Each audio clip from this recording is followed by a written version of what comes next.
ఏం మాట్లాడాలి? ఏం లేదు మేడం, అసెంబ్లీలో వైసీపీ వాళ్ళు ప్రతిపక్ష హోదా ఇస్తేనే మేము అసెంబ్లీలో ఉంటాము, మేము చర్చించడానికి అవకాశం ఉండేది, పోరాటం చేయడానికి అవకాశం ఉండేది మాట్లాడడానికి. ఏంటి ఒక్క నిమిషం ఎవరో ఒకరు మాట్లాడండి. ప్రతిపక్ష హోదా ఇస్తేనే మేము అసెంబ్లీలో ఉంటాం, ప్రజల సమస్యలు వినిపిస్తాం. ప్రతిపక్ష హోదా రావడానికి నిబంధనలు ఉన్నాయి. ఆ నిబంధనలకు అనుగుణంగానే ప్రతిపక్ష హోదా ఇవ్వాలా లేదా అనేది స్పీకర్ గారు నిర్ణయించేటువంటి అంశం.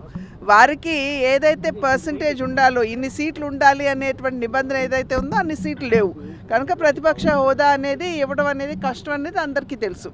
ఏదేమైనప్పటికీ నిర్మాణాత్మకంగా వారు అసెంబ్లీకి అటెండ్ అయ్యి ప్రజా సమస్యల మీద గళం వెప్పే అవకాశం వారు ఖచ్చితంగా ఉంటుంది, మాట్లాడే అవకాశం ఉంటుంది. కానీ అసలు అసెంబ్లీకి రాకపోతే ఇప్పుడు నిన్న మొన్నటి వరకు మనం చూసాం, గౌరవ సభ అని చెప్పి మనం అనుకునేది కౌరవ సభగా మార్చేశారు. అంతకుముందు అధికారంలో ఉన్నప్పుడు ఎవరైనా గళం విప్పాలి అని చెప్పి లేచి నిలబడితే వెంటనే మైకులు కట్ చేయడం, బూతులు తిట్టడం, ఈ రకంగా ఎవరిని కూడా మాట్లాడనివ్వలేదు. కానీ ఇవాళ మీరు ప్రతిపక్ష హోదా లేకపోయినా మీరు గెలిచినటువంటి ప్రతినిధులుగా అసెంబ్లీకి వచ్చి ప్రజా సమస్యల మీద గళం విప్పొచ్చు.